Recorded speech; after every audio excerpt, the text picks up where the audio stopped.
Castel. J'aime les filles de ces régimes. J'aime les filles qu'on voit dans elles. J'aime les filles des magazines. J'aime les filles. Bon, ça a été ton rendez-vous chez le gynécologue ? Non, vraiment, ça me saoule. Ah bon ? Pourquoi ? À chaque fois que je vais chez la gynécologue, c'est toujours la même chose. En fait, c'est toujours à nous de penser à ça. C'est comme s'il y avait rien qui était fait pour les hommes. Bon, on a quand même le préservatif, non ? Oui, mais il y a plein d'hommes qui veulent pas le prendre. C'est comme si c'était toujours aux femmes de prendre la responsabilité de la contraception sur leurs épaules. Ouais, en vrai, t'as raison. Mais je suis sûr qu'il y a quelque chose qui existe pour les hommes, non ? Si tu veux, on peut regarder ensemble. On a donc commencé les recherches. Pour les hommes, il existe seulement le préservatif, le retrait, mais c'est pas vraiment fiable, et la vasectomie. Mais c'est quoi la vasectomie ? Ah, c'est une opération qui touche les testicules. En plus, au Québec, ils sont champions. Il y a plus d'un tiers des hommes de plus de 50 ans qui l'ont fait. Oui, en fait, c'est comme une ligature des trompes, mais en beaucoup plus simple. Mais c'est quand tu veux vraiment plus d'enfants. Ouais, mais c'est cool parce que du coup, l'homme là, il peut prendre en charge la contraception. Mais bon, faut vraiment avoir conscience que c'est irréversible. Mais il faudrait quelque chose comme la pilule, quelque chose qui se prend au court terme et qui serait réversible, justement. Mais sinon, regarde, il y a un truc qui s'appelle le Risurg. C'est une sorte de gel. En gros, ça bouche le canal des spermatozoïdes. C'est un peu comme une vasectomie, alors ?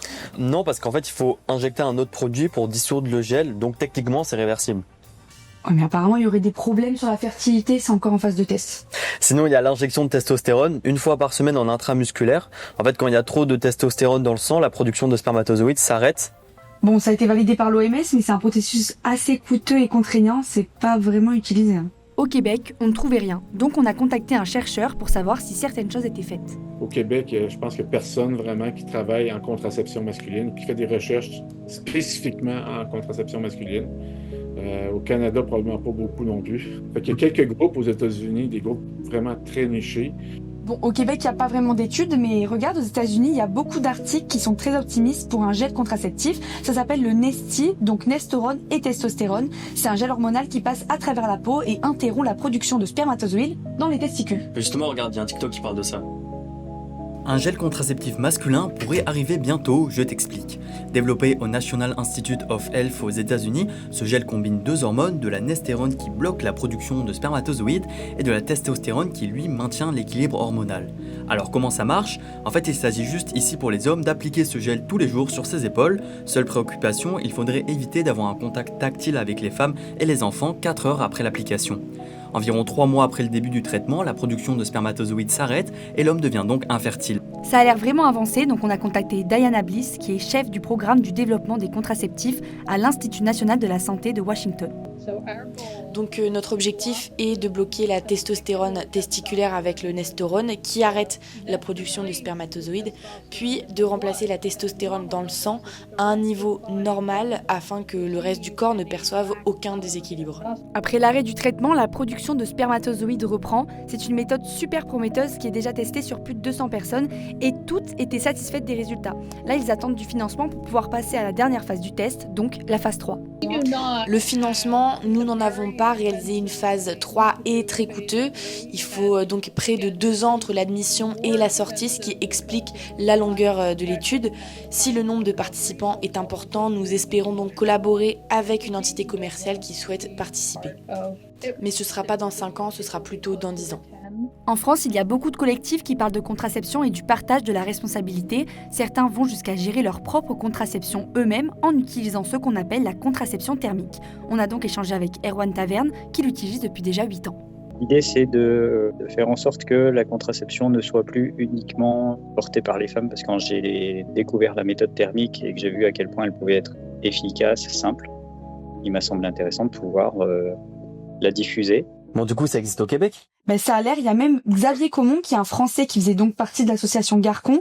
Il est arrivé au Québec il y a quelques mois et il a décidé de créer un collectif ici, à Montréal. Donc je suis parti à Montréal.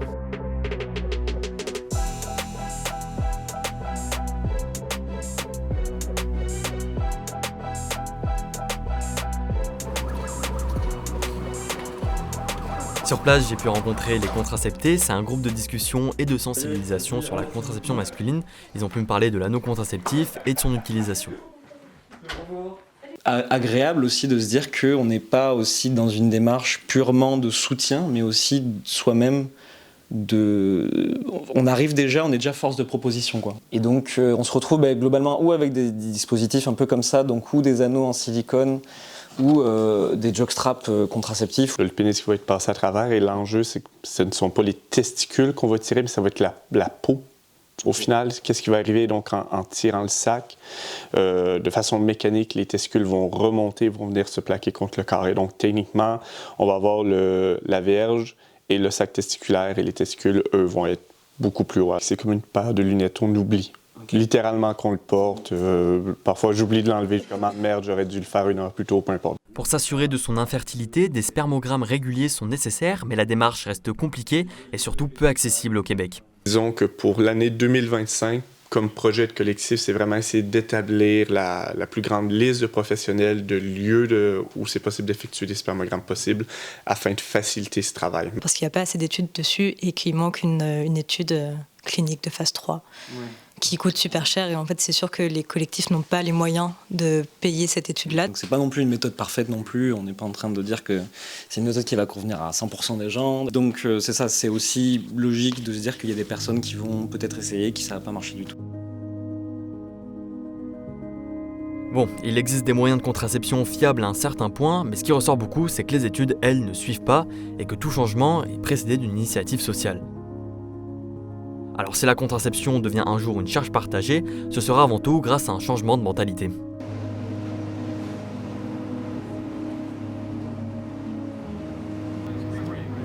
À ce sujet, j'ai donné rendez-vous à Fabienne Léveillé, sexologue et étudiante en maîtrise clinique à l'UQAM.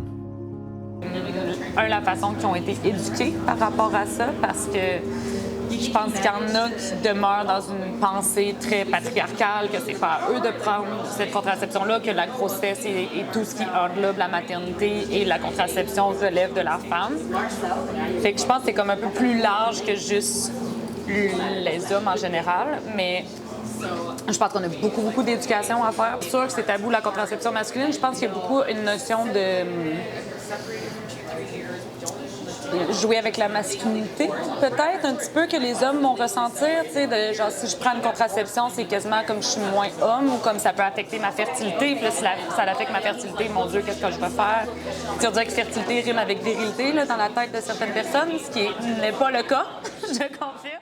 Ces barrières sociales persistent car pendant longtemps, les recherches se sont principalement concentrées sur les femmes. C'est toujours plus facile de s'occuper d'une seule cellule, l'ovule, que de millions de spermatozoïdes, quand ça en prend juste un ou quelques-uns qui s'échappent. La médecine, elle a été pensée par les hommes pour les hommes, donc on était bien contents, les gens qui ont pensé cette médecine ont été bien contents de trouver une solution dont le poids pesait sur les femmes, finalement. Le statu quo est comme très intéressant pour les hommes, parce que pour les femmes, l'alternative, c'est de vivre une grossesse non désirée sur son propre corps, alors que pour les hommes, c'est soit on prend quelque chose qui nous amène des effets secondaires potentiels, ou soit on prend rien. Donc la barre est encore plus haute, disons, pour un contraceptif masculin. Je vois que finalement on attend d'une méthode de contraception qui pour les hommes devrait être ultra pratique, sans aucune contrainte, très accessible, etc. La méthode parfaite, complètement efficace. Ce qui bloque aujourd'hui les recherches, c'est un manque de financement et un désintérêt de la part des industries pharmaceutiques. Ça fait depuis les années 70 facilement qu'on fait de la recherche là-dessus, qu'on a des méthodes qui seraient potentiellement efficaces, mais il y a toujours des obstacles qui peuvent varier. Donc soit on manque de financement, soit on manque d'intérêt de la part du public. Donc pourquoi faire des recherches si la mise en marché ne fonctionnerait pas? On a des méthodes qui sont déjà rentables économiquement, avec un marché qui est déjà assuré. Proposer des méthodes médicamenteuses aux hommes, ça demande des investissements coûteux, avec comme perspective peut-être une utilisatrice en moins à chaque fois qu'il y a un utilisateur en plus. La réglementation a également ralenti la progression de la recherche. D'une part, il n'y avait pas un intérêt des grandes firmes pharmaceutiques pensant qu'il n'y aurait pas d'intérêt suffisant pour avoir un grand marché. Et d'autre part, il n'y avait pas, et il n'y a toujours pas, de réglementation auprès de la FDA ou de l'équivalent de la FDA au Canada ou en Europe, qui donne des consignes, des directives qui sont publiées pour la contraception féminine, mais rien pour la contraception masculine. 40 ans après la première étude sur la contraception masculine, aucune méthode fiable et commercialisée n'a encore vu le jour en 2025. Moi, je trouve que c'est comme le gros coït interrompu en tout temps, parce qu'il y a beaucoup d'excitation puis on n'aboutit jamais. Au fil de nos recherches, on s'est rendu compte que la contraception masculine restait une vraie zone d'ombre. Les mentalités changent doucement, la recherche avance et les industries commencent à s'y intéresser sérieusement. On n'a jamais été aussi proche d'une solution, mais il faudra encore patienter des années. L'espoir persiste dans une attente presque interminable.